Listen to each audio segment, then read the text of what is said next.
हिंसा भड़काओ वक्फ बचाओ वाले हथकंडे अब नहीं चलेंगे, क्योंकि सीएम योगी आदित्यनाथ ने बंगाल हिंसा के खिलाफ हुंकार भर दी है। सीएम योगी ने इसके लिए सीधे ममता बनर्जी को जिम्मेदार ठहराया है। तो ममता बनर्जी को गुस्सा आ गया, लेकिन हिंसा के बाद जिस तरीके से ममता दीदी का इमामों के लिए प्यार और हिंदुओं के लिए सौतेला व्यवहार झलक रहा है, पश्चिम बंगाल के हिंदू ये अच्छी तरह से समझ रहे हैं और देख रहे हैं। यही कारण है कि पिछले एक हफ्ते से जारी हिंसा थमने का नाम नहीं ले रही है। अब यूपी के सीएम योगी आदित्यनाथ को बंगाल का मुख्यमंत्री बनाने की मांग जोर पकड़ने लगी है। खबर की पूरी रिपोर्ट आपको देंगे, लेकिन उससे पहले आयोन भारत को सब्सक्राइब कर लीजिए। स्वागत है आपका, मेरा नाम पान अधिकारी। अरे लातों के भूत बातों से कहां मानने वाले हैं। जोगी बड़ो बड़ो बात कर रहा है, सबसे बड़ा भोगी है। दरअसल वक्फ कानून के नाम पर पिछले एक हफ्ते से बंगाल में हिंसा का दौर जारी है, लेकिन राज्य की मुख्यमंत्री ममता बनर्जी हाथ में हाथ धरकर बैठी हुई है। ममता बनर्जी एक तरफ बीजेपी और बीएसएफ पर दंगे भड़काने का आरोप लगाती है, दूसरी तरफ बंगाल के मुसलमानों से शांति की अपील करती है। लेकिन राज्य में हिंसा बढ़ने से अब दीदी घबराई हुई है, क्योंकि केंद्र की भाजपा सरकार और राज्य में भाजपा की इकाई लगातार ममता दीदी के खिलाफ आवाज को बुलंद कर रही है। इसी कड़ी में अब सीएम योगी आदित्यनाथ ने भी ममता दीदी को आड़े हाथ ले लिया है। योगी ने खुले मंच से कह दिया है कि बंगाल में हिंसा के पीछे सीधे तौर पर राज्य की मुख्यमंत्री ममता बनर्जी है। हिंसा करने वाले दंगाइयों को भी सीएम योगी ने सीधा धमका दिया। ये लातों के भूत हैं, बातों से नहीं मानते। लेकिन ममता दीदी को इसके लिए बुरा लग गया और वो भड़क गई। इसके बाद उन्होंने क्या कुछ कहा आपको सुनाएंगे, लेकिन उससे पहले योगी को सुनिए।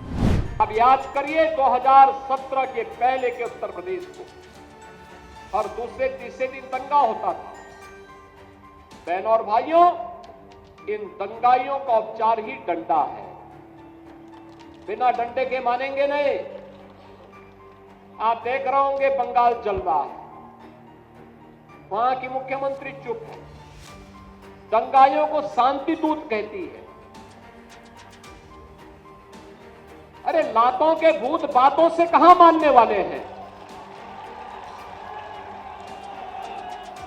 लेकिन सेकुलरिज्म के नाम पर इन लोगों ने दंगाइयों को दंगा करने की पूरी छूट दे रखी है। योगी आदित्यनाथ का सीधा निशाना ममता दीदी पर था। उन्होंने साफ तौर पर कहा कि राज्य में दंगा करने वालों को सेक्युलरिज्म के नाम पर हिंसा करने की पूरी छूट दी जा रही है। इसका ममता दीदी भड़क गई और उन्होंने योगी पर पर्सनल अटैक करते हुए योगी को भोगी बोल दिया। जोगी बड़ो बड़ो बात कर रहा है, सबसे बड़ा भोगी है। महाकुंभ में कितना लोगों का मौत हुआ, कितना लोगों ने इंजर्ड हुआ, कोई लिस्ट ऑफ पब्लिकली दिया नहीं दिया। बड़ा बड़ा बात करते हो। कितने एनकाउंटर में मैं मारा, एक भी में रैली किसी को नहीं करने देते, एक भी मिছিল नहीं करने देते, लोगों को डर दिखा के रख दिया। लोगों ने एक रैली भी नहीं कर सकता है। अरे बांग्लाय तो फ्रीडम আছে। ममता बनर्जी कह रही है कि यूपी में सीएम योगी रैली नहीं करने देते हैं, लेकिन आए दिन अखिलेश यादव कभी रैली करते हैं, कभी मुसलमानों के इफ्तार पार्टी को आयोजित करते हैं, कभी प्रदर्शन करते हैं। विपक्ष की सबसे बड़ी पार्टी सपा ने तो कभी आरोप योगी पर नहीं लगाए। तो आप बंगाल में बैठे बैठे किस आधार पर यह आरोप लगा रही है, इसका लॉजिक कुछ समय से परे है। हाँ, बंगाल में चुनाव के दौरान आए दिन विपक्षी पार्टी आपके नेताओं पर, आपकी पार्टी पर रैली ना करने देने, आपके कार्यकर्ताओं पर मारपीट करने और चुनाव प्रचार ना करने जैसे आरोप जरूर लगाती आई है। इस पर पहले आप जवाब दें।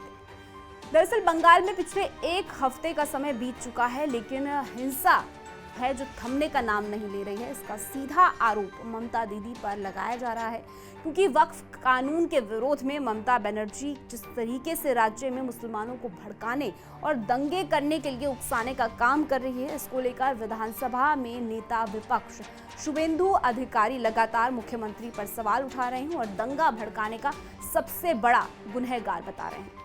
ममता दीदी पर सवाल इसको लेकर भी उठाए जा रहे हैं कि ममता बनर्जी वक्फ कानून को लेकर भड़की हिंसा के बाद इमामों से तो मुलाकात करती है, लेकिन हिंदू पीड़ितों से ना तो मुलाकात करती है, ना उनके समर्थन करती है, ना उनकी सुरक्षा के लिए कोई कदम उठाती है। यही कारण है कि अब बंगाल में योगी मॉडल लागू करने की आवाज बुलंद हो गई है। बंगाल के हिंदुओं की डिमांड है कि राज्य में भी यूपी जैसी कानून व्यवस्था होनी चाहिए, जिससे कि दंगाइयों को अच्छी तरह सबक सिखाया जा सके। और अब पश्चिम बंगाल के हिंदू समाज राज्य में योगी जैसे मुख्यमंत्री की मांग कर रहे हैं। यही कारण है कि ममता बनर्जी को अब अपने अस्तित्व पर खतरा मंडराता हुआ नजर आ रहा है।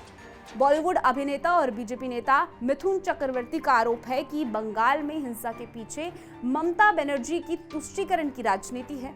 साथ ही मिथुन दा का कहना यह भी है कि पश्चिम बंगाल की जनता ममता बनर्जी के कुशासन से तंग आ चुकी है और इस पर सत्ता परिवर्तन होकर रहेगा। मिथुन दा पश्चिम बंगाल मतदान नहीं करने वाले हिंदुओं से सिर्फ 7% से बीजेपी के पक्ष में वोट करने की अपील कर रहे हैं और इनके वोट करने पर बीजेपी की सरकार बनने का दावा कर रहे हैं।